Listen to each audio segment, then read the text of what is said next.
Bonjour, c'est la deuxième session de notre cours de l'échographie pelvique abdominale. C'est moi, Dr Adli, radiologue dans le CHU d'Angers et aussi chargé de cours dans le CHU de Caire.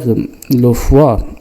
On commence avec le foie aujourd'hui. Le foie, c'est l'organe le plus grand de l'abdomen. Pour l'anatomie traditionnelle, on peut diviser le foie à 4 lobes, mais les lobes majeurs sont le lobe gauche et le lobe droit. Et ces lobes sont séparés par le ligament qui s'appelle le ligament falciforme.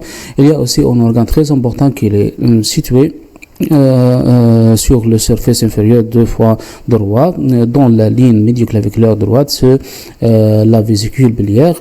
Aussi, il y a deux vésicles qui sont très importants, ils sont rétropéritonéales et prévertébrales, et derrière deux fois, à côté droit c'est la veine cave inférieure, à côté gauche c'est la aorte abdominale.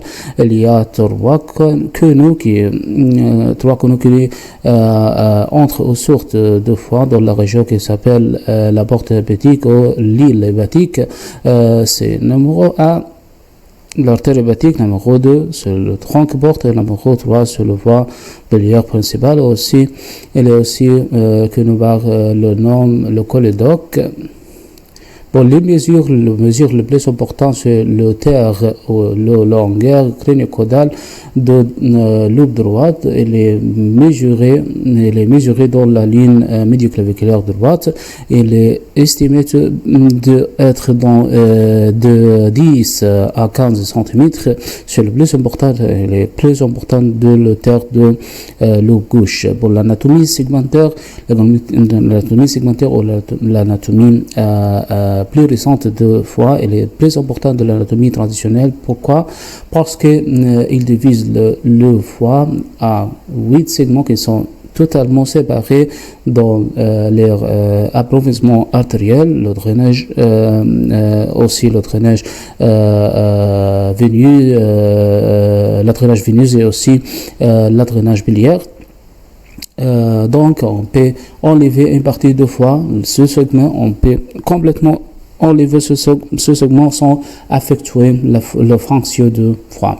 Donc, par un plan transverse, on peut séparer, on peut diviser le foie en une partie supérieure et une partie inférieure. Après ça, on peut diviser ces deux parties par des plans verticaux. Ces plans verticaux sont 3 plans verticaux. Ils sont représentés par les veines sous-hépatiques, la veine sous-hépatique gauche, la veine sous-hépatique médiane et la veine sous-hépatique droite. On peut remarquez qu'il y a 8 segments. Le segment le plus postérieur il est situé devant la veine cave inférieure, c'est le segment numéro 1. Il est aussi bien connu de nom caudate lobe caudate. Aussi, on peut voir il y a autres 8 segments. 7 segments et un segment de ce segment il est divisé à 2 segments comme ça, supérieur et inférieur. Le segment supérieur du médial à latéral, c'est numéro 2, numéro 4A, numéro 8 et numéro 7. Pour le segment inférieur, il y a le segment numéro 3, segment numéro 4P et segment numéro 5 et 6. On remarque que le plan de le ligament falciforme est le même plan de la veine sous-hépatique gauche. Aussi, on peut remarquer que le segment le plus supérieur deux fois, il est le segment numéro 7. Il est le plus supérieur comme ça. Il est le segment numéro 7 et il s'appelle aussi le dôme de foie.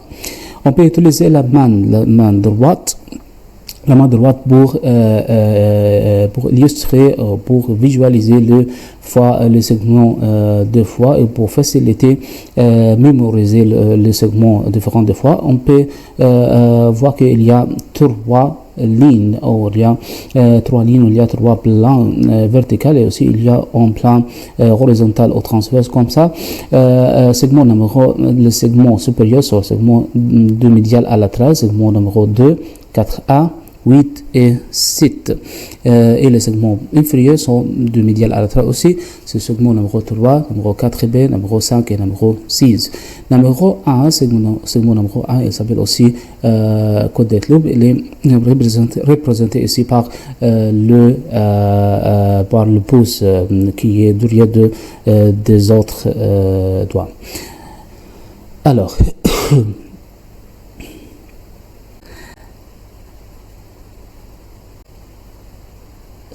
pour le coupe d'examen, comment on peut utiliser l'échographie pour examiner le foie?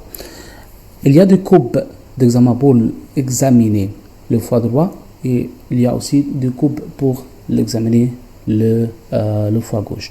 Pour le coupe droit, il y a 4 coupes principales. Elles sont numéro 1, la coupe marge costale, c'est longitudinal et transverse. Numéro 2, c'est la coupe intercostale, longitudinal et transverse. Numéro 3, c'est la coupe sous-costale, il est transverse seulement. Il n'y a pas longitudinal coupe dans cette vue ou dans cette coupe, c'est seulement longitudinal. Numéro 4, c'est la coupe axillaire, intérieure ou médiane. Et c'est longitudinal et aussi transverse. Encore une fois, les coupes pour examiner le foie droit sont, numéro 1, c'est la coupe de marge costale. C'est la coupe de marge costale, c'est numéro 1, elle est longitudinale et transverse. Numéro 2, c'est la coupe intercostale, c'est longitudinale et transverse aussi. Numéro 3, c'est la coupe sous-costale. Elle est transverse seulement, pas de coupe longitudinale dans cette vue ou dans cette coupe, c'est seulement longitudinal. Désolé, c'est seulement transverse. Numéro 4, c'est la coupe axillaire antérieure ou médiane. Pour le lot gauche, il y a une seule coupe pour examiner le lot gauche. C'est par localiser ou par mettre le centre échographique dans la région épigastrique, longitudinale et transverse dans la ligne médiane. Donc, on va continuer maintenant, on va représenter et afficher les photos différentes de coupes différentes pour examiner le foie. Numéro 1, cette image ici, c'est l'image la plus importante pour examiner le foie droit, pour mesurer le foie, mesurer l'hauteur ou la longueur crânio-caudale du foie droit. Ici, on peut voir qu'il y a une ligne concave comme ça, hyperéchogène, c'est-à-dire qu'il est une ligne blanche. Cette ligne ici représente un organe très important, c'est le diaphragme. En particulier, c'est la partie du diaphragme qui s'appelle la copule droite du diaphragme. Donc, on sait que cette partie, c'est le diaphragme, il sépare l'abdomen du thorax. Donc, où est l'abdomen? L'abdomen est ici, parce que cette partie est inférieure du diaphragme. Selon les informations qu'on a apprises dans la session première de cours, c'est l'échographie basique. Et ici, cette partie, elle est supérieure du diaphragme, donc c'est le poumon. Mais sur le foie, oui, je suis d'accord avec vous, mais cette partie est le poumon, non, c'est pas le poumon. Malgré il faut être le poumon, mais vraiment, c'est pas le poumon, c'est un artefact échographique qui s'appelle l'image miroir. C'est comme le foie, il est devant un miroir. Où est le miroir? C'est le miroir, dans ce cas, le miroir est le diaphragme. Donc, on a deux images de foie. L'image de foie, elle est doublée. Elle se présente inférieure du diaphragme et aussi supérieure du diaphragme. Donc, on a un autre organe très important ici, il est transsonore, c'est-à-dire un organe qui est noir dans l'échographie, ou anéchogène comme ça. Pourquoi il est anéchogène? Parce qu'il est rempli par le liquide. Il est un organe liquidien. C'est quoi? C'est la vésicule biliaire. La vésicule biliaire, comme on a dit déjà, il est relié aux surfaces inférieures du foie droit, et aussi il est relié aux portes intérieures de foie. Donc, il y a un autre organe ici qui est inférieur de foie aussi, mais il représente beaucoup de lignes blanches comme ça, et après ça, il y a un ombre postérieure comme ça. C'est quoi ce gaz? Gaz dans quel organe? C'est l'organe qui s'appelle le côlon. Donc, comment on peut mesurer le foie dans cet axis, dans cette image? On peut mesurer le foie par connecter le point le plus inférieur avec le point le plus supérieur comme ça. Par connecter les deux foies comme ça, les deux points comme ça, on peut mesurer le foie au hauteur de foie droite, et on peut conclure le volume total ou la taille totale de foie. C'était s'il est moyen, c'était les non, c'est augmenté ou réduit comme ça. Donc, cette image ici, on peut voir la courbe transverse dans la même vue, ou dans la même courbe, et c'est pas longitudinal, c'est transverse. Il représente le foie aussi, c'est le parenchyme de foie droit. Et aussi, on peut voir qu'il y a trois canaux ici. Ces canaux sont transsonores et ils fusionnent comme ça. Ils fusionnent comme ça pour dans un socle, ce socle est aussi transsonore. C'est quoi les canaux ici? Les canaux sont les veines sous-hépatiques qui se terminent ici dans la veine cave inférieure. Donc, ici on peut voir une autre courbe pour examiner le foie droit. On peut voir qu'il y a le foie droit, mais aussi cette courbe représente un autre organe très important, c'est le rein droit. Il s'appelle en anglais ce right kidney. Quelle est cette courbe axillaire antérieure, ou cette courbe, il s'appelle aussi la courbe axillaire médiane. Donc, dans cette courbe, on peut voir aussi le foie droit, mais aussi on peut voir l'autre organe qui est relié à la face inférieure et aussi postérieure de foie, c'est le rein droit. Aussi, on peut voir une autre partie de la courbe de la pupille diaphragmatique droite, et aussi il y a l'artefact de l'image miroir ici. Donc, dans cette image, on peut voir la courbe transverse dans la même ligne axillaire antérieure ou axillaire médiane. On peut voir que cette image, dans cette image, on peut voir la courbe transverse, et aussi on peut voir le foie droit, et aussi cet organe qui est situé postérieur et inférieur au foie droit, c'est le rein droit. Ici, on peut aussi voir la vertèbre lombaire dans cette image. Pour la dernière courbe pour examiner le foie droit, on peut voir ici sur la vue sur la courbe sous-costale ou subcostale. Cette courbe est très importante pour examiner cette partie du foie. Cette partie, il s'appelle le dôme de foie. Le dôme de foie, c'est le segment aussi, il s'appelle le segment numéro 7. C'est la partie, comme on a dit déjà, c'est la partie du foie qui est la plus supérieure. Ok. Dans ce cas, on peut voir ce segment ici, cette partie de foie, et il s'appelle segment numéro 7, ou aussi il s'appelle le dôme de foie, et c'est le but de cet examen ou de cette courbe de visualiser cette partie de foie, le dôme de foie. Donc, alors, après on a fini les courbes différentes pour examiner le lobe droit de foie. Maintenant, on peut visualiser la courbe principale pour examiner le foie gauche. Ici, dans cette image, on peut voir la courbe longitudinale dans la ligne médiane, le courbe dans la ligne médiane pour visualiser le lobe gauche du foie, c'est ici. Et après ça, à la face supérieure de ce lobe, on peut voir cette partie de diaphragme. Cette partie de diaphragme dans la ligne médiane, elle est totalement différente de la partie de copule droite ou de copule gauche, parce que numéro 1, il est pas les plus minces. Numéro 1, numéro 2, c'est droite, c'est pas concave ou convexe. Donc, ici, on ne peut pas voir l'artefact d'image miroir, mais on peut voir le foie ici et aussi le cœur, directement le cœur. Il n'y a pas de artefact ici pour empêcher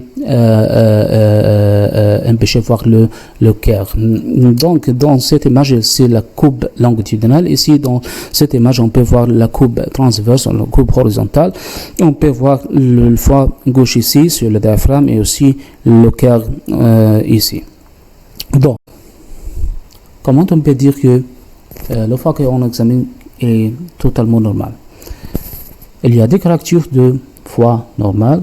Numéro 1, il a une taille qui est moyenne ou normale. Numéro 2, l'écogénicité, ou dans d'autres termes, elle s'appelle l'écostructure, est moyenne et homogène. Numéro 3, les bornes sont laises ou sont régulières. Numéro 4, pas de lésion focale. Numéro 5, pas de radicule ou des voies biliaires intrahépatique dilatées ou distendues. Ok, alors, pour les lésions hépatiques, on peut diviser les lésions hépatiques en deux types principaux. Numéro 1, lésions hépatiques diffuses. Numéro 2, lésions hépatiques focales.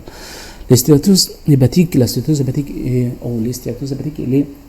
une maladie très fréquente de foie. Elle est une maladie ou une pathologie diffuse. C'est pas focale, principalement c'est pas focal, c'est une maladie diffuse. C'est quoi le stéatose hépatique? C'est l'accumulation de graisse dans les hépatocytes. L'échographie, les stigmates échographiques de stéatose hépatique, numéro 1, l'échogénicité diffusement, elle est brillante diffusement. Et brillante diffusement, on est une échogénicité hyper-échogène diffusement de foie. Numéro 2, l'augmentation de la taille de foie. Et on peut évaluer la taille de foie par mesurer l'auteur ou le longueur crânio-caudale, comme on a dit déjà. L'auteur de foie droit dans l'hypocondre droit, dans la ligne médioclaviculaire droite. Éventuellement, probablement, on peut trouver une partie de foie qui a stéatose, de foie stéatosique. On peut trouver une partie ou une petite zone qui est reliée à la fosse vésiculaire, la partie qui est reliée à la vésicule biliaire. Cette partie, il est relativement hypocogène des autres parties de foie. Donc, cette partie n'est pas une lésion focale, non, c'est une partie normale. C'est la partie normale de foie qui a pas d'accumulation de graisse dedans, au contre de les autres parties de foie qui sont pathologiques par l'accumulation de graisse dedans. Ok. On a deux images ici. L'image à la côté droite, c'est une image de foie stéatosique ou de stéatose hépatique. C'est une foie qui est diffusement brillante ou elle est hypocogène. Ici, on peut dire que c'est un foie totalement normal. Le parenchyme est d'échogénicité ou d'écostructure totalement normale. Donc, comment on peut juger, comment on peut évaluer le parenchyme de l'échogénicité ou l'écostructure de parenchyme hépatique? C'est pas comparé avec le rein, non, c'est pas vrai. La comparaison vraie, c'est avec l'autre organe qui s'appelle la rate. On va parler de la rate dans la session suivante, mais c'est vrai de comparer le foie avec la rate, pas avec le rein.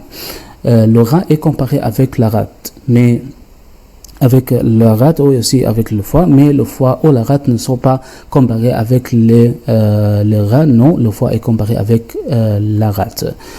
Ici, cette partie de foie qui est diffusement brillante, qui est diffusement hyperéchogène. Ici, une partie qui se ressemble à une lésion focale hypocogène. Non, c'est pas une lésion focale, c'est la partie, c'est la seule partie du foie qui est normale, dans ce foie. Elle est comme ça, c'est pas hypocogène, c'est isocogène.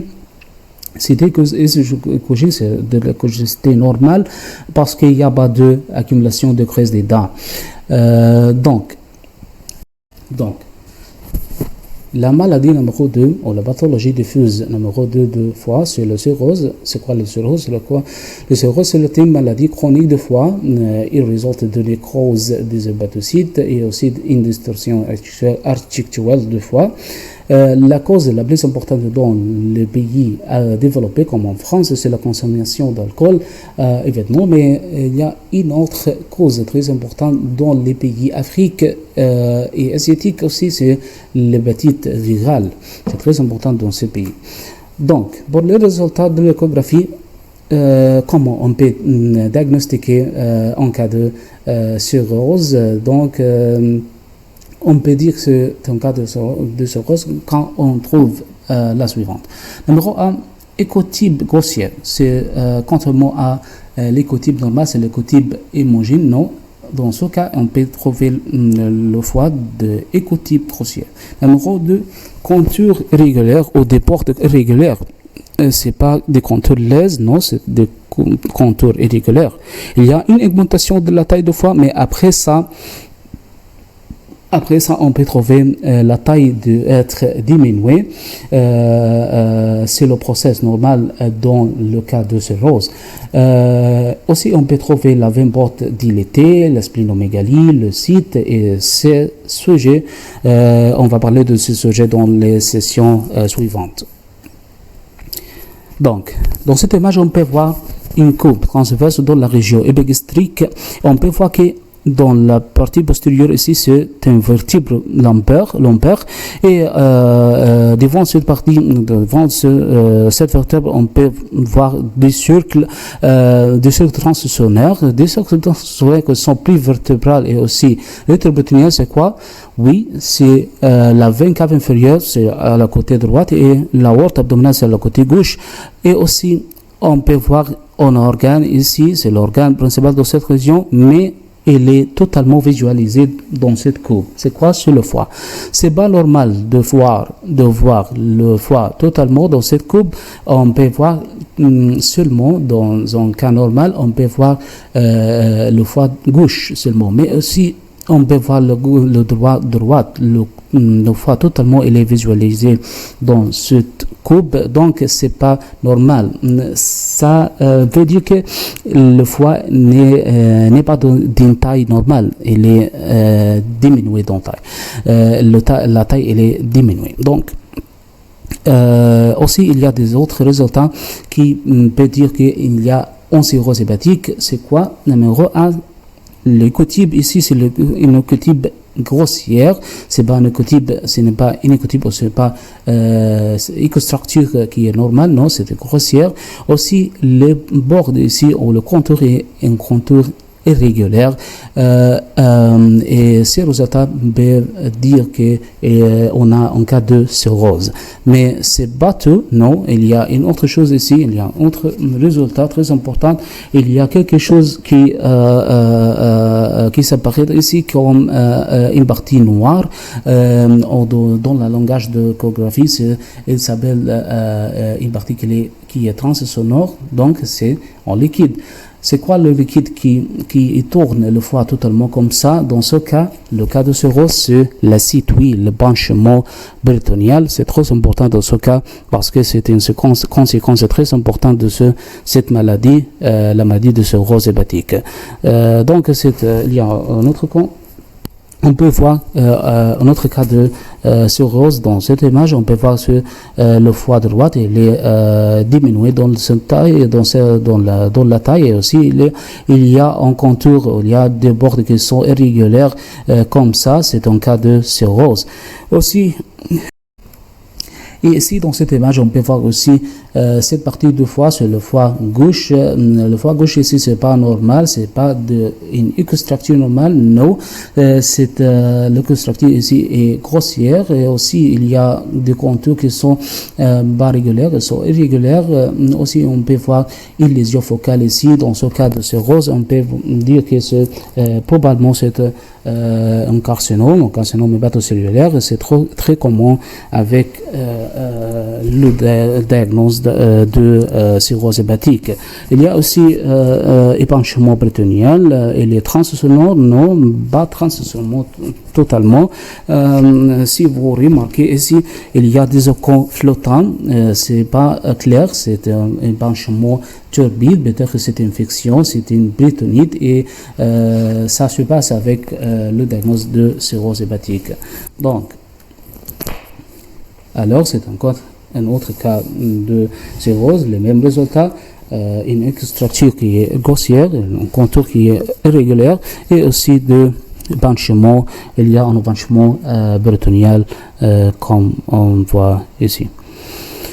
Donc, pour les lésions focales hépatiques, on peut diviser les lésions focales hépatiques à kyste hépatique et des lésions solides, lésions focales solides. Pour les kystes hépatiques, quand on peut dire qu'il y a un kyste par l'échographie, c'est en général, c'est pas dans le foie seulement, non, dans les autres corps, dans les autres organes du corps aussi, dans la glande thyroïdienne, dans la glande submandibulaire, dans la glande parotide, dans les poumons, dans les muscles, c'est partout.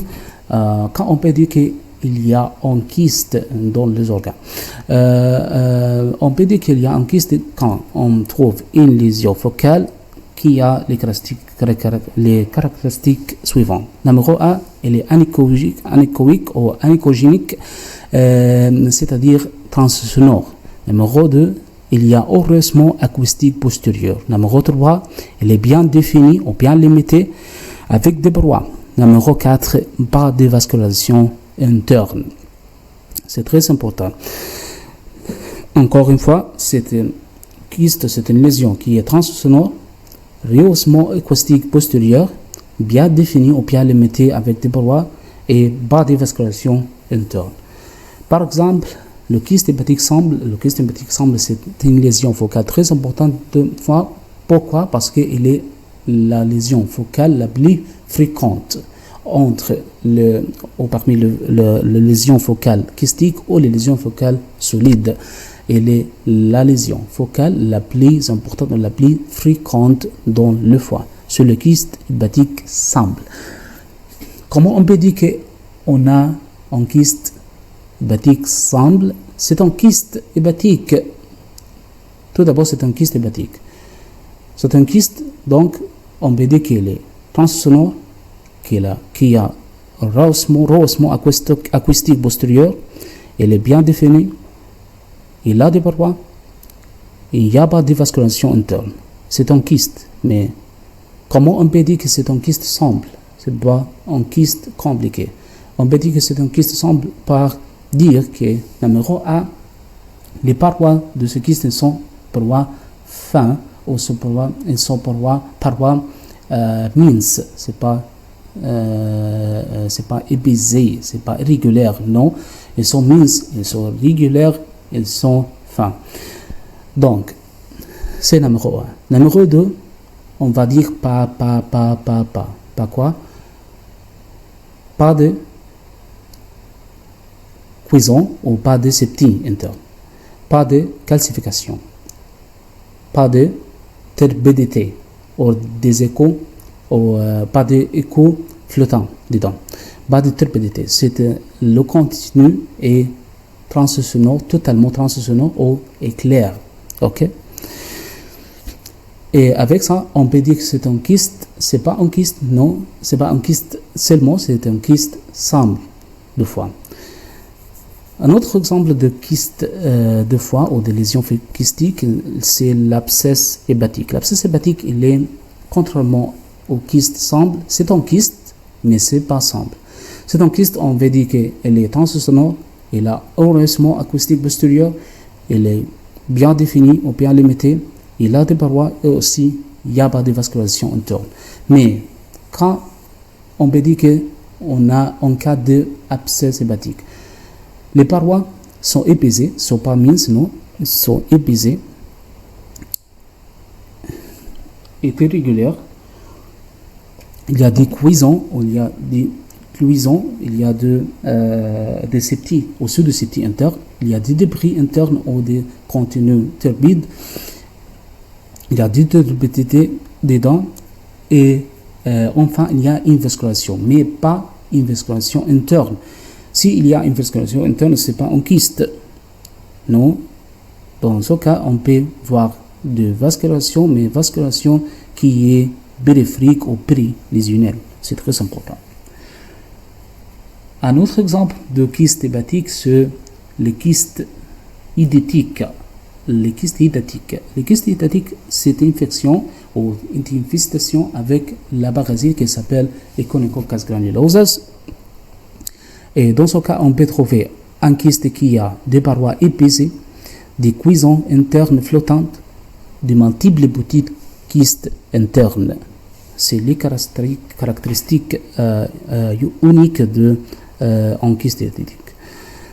Alors, on va montrer les types différents de kystes hépatiques. Dans cette image, par exemple, dans cette image, on peut voir qu'il y a un kyste. Ce kyste est transsonore, il y a un rehaussement acoustique postérieur, il est bien limité ou bien défini avec un paroi, mais un paroi fin, un paroi mince, c'est pas épais, c'est totalement régulier, et si on utilise le calor de Doppler, on ne va pas trouver des vascularisations périphériques ou des vascularisations internes. Donc, c'est un autre cas de kyste simple. On peut voir qu'il y a un kyste qui est bien limité, qui est bien défini et aussi transsonore avec un rehaussement postérieur acoustique. Dans ce cas ici, on y a un kyste simple avec des parois fins et des parois minces avec un contenu transsonore. Mais, contrairement, dans cette image, on peut trouver un kyste qui a des parois qui sont pas minces, les irrégulières, les parois sont aussi épaissées, comme ça. Et le contenu, ce n'est pas totalement transsonore, ce n'est pas clair. Il y a un contenu avec une turbidité, avec des débris ou des échos flottants dedans. C'est le même ici, la même lésion ou la même apparence de lésion. Ici, c'est un abscesse hépatique. Aussi, c'est un abscesse hépatique. On ne peut pas dire que c'est un kyste simple. Non, c'est un kyste compliqué. C'est-à-dire un kyste compliqué, c'est-à-dire un kyste qui est abscesse hépatique. Donc, dans ce cas aussi, c'est un cas d'un abscesse hépatique, mais cet abscesse hépatique, ici, il montre une vascularisation. Ce n'est pas une vascularisation interne, non, c'est une vascularisation périphérique ou c'est une vascularisation périlésionnelle comme ça, avec l'utilisation de calor Doppler comme on voit ici. Donc, ce cas, c'est pas un abscesse, c'est pas un kyste hépatique, non, c'est un kyste idétique. C'est l'infestation ou l'infection avec le parasite Echinococcus granulosus. On peut voir qu'il y a un grand kyste comme ça, et il y a deux petits kystes dedans. Ici aussi, on peut voir une autre image ou un autre aspect de l'infection Echinococcus granulosus, l'infection parasitique avec un kyste hydatique comme ça, mais il n'y a pas de kyste, des petites kystes dedans, non, il y a quelque chose, c'est quoi, une cuisson ou une septie dedans, une septie flottante comme ça. C'est une autre image pour visualiser le kyste hépatique, hiditique. Alors, maintenant, on va parler de lésions focales hépatiques solides. Les lésions focales hépatiques solides, ils ont des caractéristiques échographiques très variables. Ça dépend sur la nature de la lésion. Par exemple, la lésion hémangiome, carcinome hépatocellulaire et métastase. Pour cette lésion, il y a des aspects échographiques différents, ça dépend sur la nature de la lésion. Pour la méningiome, il est la lésion solide focale la plus fréquente. C'est la plus fréquente. Mais attention, on a dit que la lésion la plus fréquente en général, parmi les lésions focales solides et les lésions focales kystiques, c'est le kyste hépatique simple. Mais pour les lésions solide focale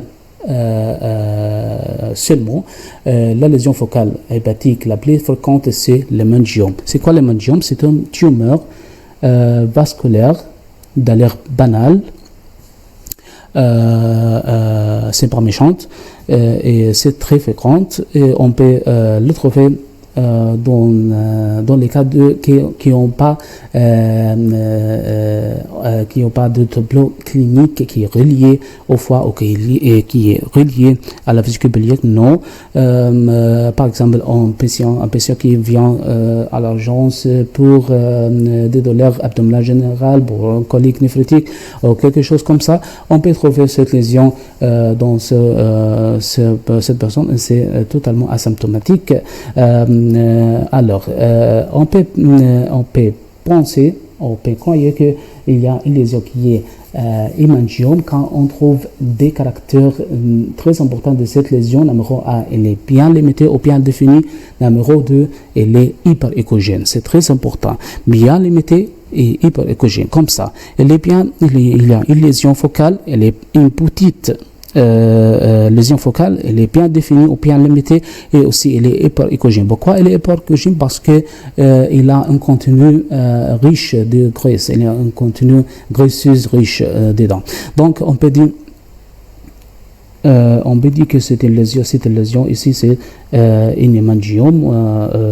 Une hémangiome, c'est une lésion de l'air banal, c'est pas de problème de cette lésion, mais le problème, il vient quand cette lésion est très grande, comme ça, plus de 10 cm dans un diamètre, n'importe quoi, c'est un diamètre transverse ou un diamètre longitudinal, c'est plus de 10 cm, et aussi la localisation ou la position de cette lésion au rapport de la capsule ou le surface du foie. Si cette lésion focale est relié directement du surface hépatique, ça veut dire que cette lésion est dangereuse. Pourquoi? Parce qu'elle est exposée à la rupture à cause d'un traumatisme. Donc, cette lésion, il n'y a pas de danger de cette lésion, sauf il y a une situation, il y a une localisation superficielle, numéro 1. Numéro 2, il y a un diamètre qui est grand, c'est le diamètre plus de 10 cm comme longueur ou un diamètre transverse. Pour la métastase la plus fréquente source de métastases de foie sur le tract digestif et en particulier sur le côlon. Quand on peut dire qu'il y a des lésions qui sont métastases hépatiques, quand on trouve des lésions qui sont multiples, numéro 1, numéro 2, elles sont hypoéchogènes avec une caractéristique très importante, c'est la présence d'un poids hyperéchogène dans le centre de cette lésion. Et il s'appelle l'implication. Comme l'implication, c'est un poids hyperéchogène dans le centre de cette lésion hypoéchogène. Ici, on peut voir qu'il y a un foie avec un parenchyme totalement normal, sauf la présence de lésions multiples de taille variable et sont hypoéchogènes avec un centre hyperéchogène comme ça, un point dans le centre hyperéchogène comme ça, ça veut dire que ces lésions sont probablement des lésions de métastase et on doit chercher une source en première pour cette lésion secondaire dans le foie. Enfin, on va parler de carcinome hépatocellulaire. Le carcinome hépatocellulaire, c'est un tumeur de foie qui se trouve comme résultat de l'infection virale. C'est la cause la plus importante, c'est l'infection virale de foie. Donc, l'infection virale peut causer le cirrhose hépatique et aussi peut causer le carcinome hépatocellulaire. Pour moi, comme un radiologue, je ne peux pas diagnostiquer en cas de carcinome hépatocellulaire ou même pas être capable de diagnostiquer ou de s'assurer la présence d'une lésion qui est carcinome hépatocellulaire, sauf il y a une fois qui est cirrhotique, ou la présence de cirrhose hépatique. Donc cette masse peut-être il est hyperécogène, peut-être il est hypocogène, peut-être il est isocogène, peut-être il a des parties kystiques, peut-être il a des parties calcifiantes. Donc la visualisation de cette lésion ou l'image de cette lésion, elle est très très variable. Il n'y a pas d'image typique pour cette lésion. Donc dans ce cas ici, il y a une fois qui est cirrhotique. Pourquoi il est cirrhotique? Parce qu'il a un aspect échographique grossier comme ça, et aussi le contour il est irrégulier, c'est pas régulier, non, c'est irrégulier. Ici on peut voir que la présence d'une lésion focale, elle est bien limitée, elle est hétérogène, mais principalement elle est hypocogène avec des parties qui sont hyperécogènes comme ça. Dans ce cas, il y a aussi un foie qui est cirrhotique. Pourquoi il est cirrhotique? Parce qu'il a un aspect échographique grossier comme ça. Et aussi il y a une grande lésion comme ça qui est hyperéchogène, elle est hétérogène, mais principalement elle est hyperéchogène comme ça. Cette lésion était aussi un carcinome hépatocellulaire. Alors, c'est tout pour aujourd'hui.